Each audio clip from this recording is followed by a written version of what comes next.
the farm in 2008, and then it was contract farmed by a chap in the village, and Caleb was working for him.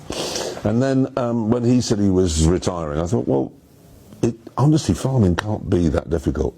Humans have been doing it for 12,000 years. I mean, it's seeds in the ground, weather happens, food grows. I go skiing, fantastic. And then it was talking to Gerald, who's our dry stone waller and security man, and he's also done the combining on this farm for 50 years, hasn't he? Lives in the village. And I was talking to him, and he was such a character, Gerald. And he's either talking about Herbage or Manchester United. Anyway, I was chatting to him, I thought, God, you'd be a great character on TV, and that's where the germ came from. And then I started meeting everyone else around. I thought they'd all be quite good characters for a TV show.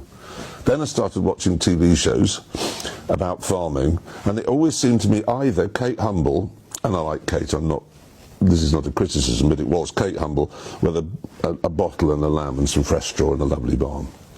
Or it was BBC News with, we've got some footage from inside a Texan cattle, shed, which was obviously awful.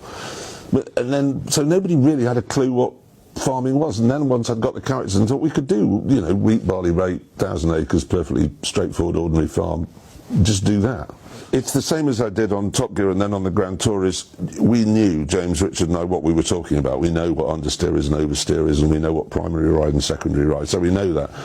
And then you can afford to spread the appeal out, but on the basis that you have the knowledge. So people who also have the knowledge, if you put 3 people hosting a car show and who didn't know anything about cars, it would become obvious straight away.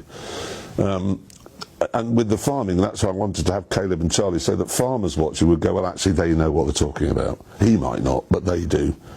And then hopefully I can bring the bigger appeal in. I mean, television is quite a science these days, but I want it to be a big audience so that people go, oh, farming's not that bad.